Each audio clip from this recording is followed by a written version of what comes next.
लोगों को मिलने वाला है जिनके अकाउंट एक्टिव है, जो लोग कंपनी में समर्पित है, जो लोग कंपनी के साथ है, ऐसे लोगों को मिलने वाला है। जो लोग कंपनी, कई लोगों को देखा जैसे कुछ वो बोलते हैं कि जहाज थोड़ा सा हिलने लगता है तो चूहे सबसे पहले भागते हैं, तो वैसे कई लोग भाग चुके हैं, कोई बात नहीं, उनका पेट भरा गया होगा, वो चले गए, कोई दिक्कत नहीं है। लेकिन जो लोग हैं उन लोगों को बेनिफिट मिलने वाला है, ये चीजें उनको मिलने वाली है। अपना पे के merchant QR code, debit card.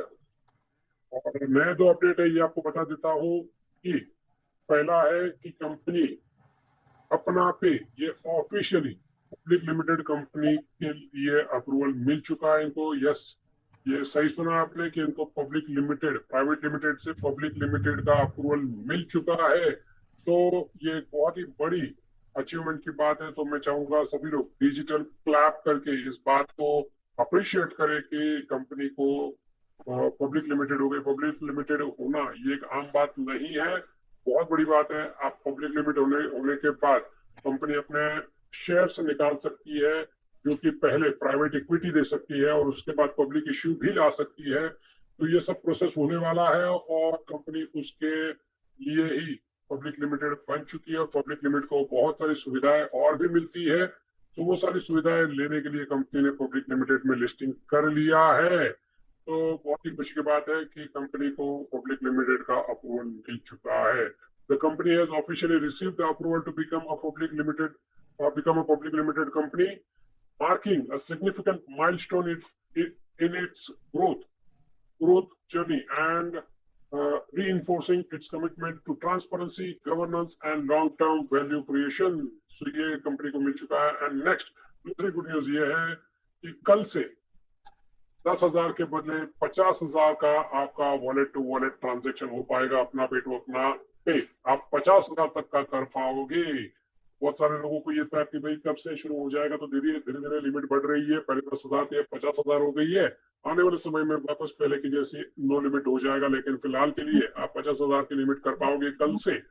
तो कल से आप अपना पे टू अपना पे 50,000 का ट्रांसफर आसानी से कर पाओगे, जैसे आप कर रहे थे पहले भी वैसे कर पाओगे। तो ये भी एक बड़ी गुड न्यूज है, क्योंकि कई लोगों को जब वो पेमेंट डिपॉजिट का इश्यू आता है तो वो अपना पे टू अपना पे भी ये ट्रांसफर कर सकते हैं। तो इसके लिए ये बहुत ही खुशी की बात है लोगों के लिए। एंड कंपनी की पॉजिटिव साइन यहाँ पे आपको दिख रही है कि कंपनी आगे बढ़ने के लिए सक्षम है और अपने हिसाब से, मतलब उसके लिए जो भी कदम लेने पड़ते हैं वो ले रही है।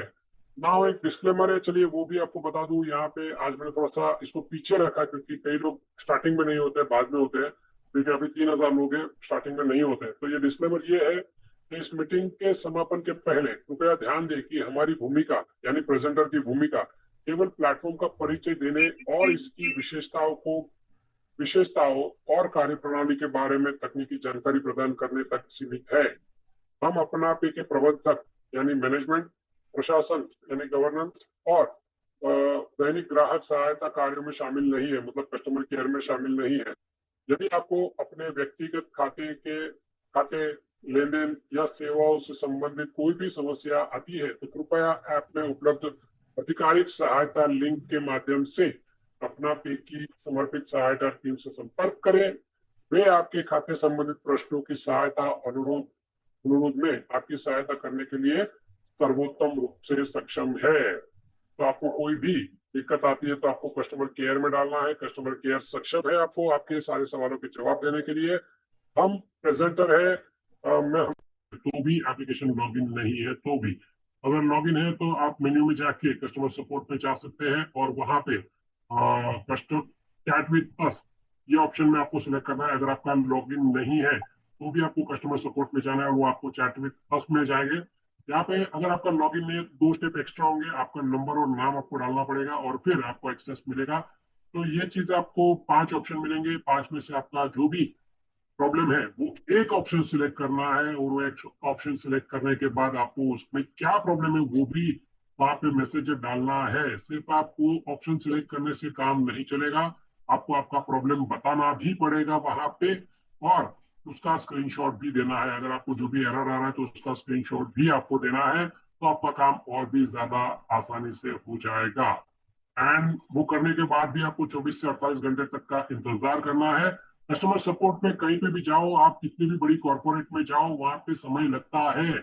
आप बैंकिंग सेक्टर में जाओगे तो 10 से 12 दिन लेते हैं, एप्लीकेशन में जाओगे तो 7 दिन का समय मांगते हैं कस्टमर सपोर्ट में। तो मतलब सबका अलग अलग समय होता है, लेकिन ये समझ लो कि 7 से 15 दिन का समय कोई भी आपको ऑफिशियल मेल डाल के दे देता है कि आपको 7 से 15 दिन इंतजार करना पड़ सकता है। तो ऐसे ये कंपनी में तो आपको केवल 3 दिन का बताया, 72 घंटे का बताया जा रहा है, तो 72 घंटा तो इंतजार करना कोई बड़ी बात नहीं है। और फिर भी अगर आपका इश्यू सॉल्व नहीं होता तो एक बार फिर से आप कस्टमर केयर में आपकी क्वेरी डाल सकते हो कि मेरा ये प्रॉब्लम मैंने डाला था, ये अभी तक सॉल्व नहीं हुआ है, तो क्या करें। तो आप वापस रिपीट आपकी क्वेरी डाल सकते हो। और पुराना जो कस्टमर केयर में बैकलॉग था उसको शायद क्लियर किया गया है, तो आपको पुराना हिस्ट्री शायद नहीं दिखता होगा। तो अगर ऐसे कुछ लोग हैं जिसका कंप्लेंट सॉल्व नहीं हुआ है और हिस्ट्री में नहीं दिख रहा है कस्टमर केयर में, तो आपको वापस आपका क्वेरी रेज करना है, आपका कंप्लेन रेज करना है। और उसके बाद आपका कंप्लेन 24 से 48 घंटे में एड्रेस किया जाएगा, मतलब उसको आपको कुछ ना कुछ रिप्लाई आएगा और 72 घंटे के अंदर अंदर वो सॉल्व किया जाने का पूरा कंपनी बता रही है कि चांसेस है। तो प्रेजेंटेशन तो यहाँ पे समाप्त हो रहा है। जो अपडेट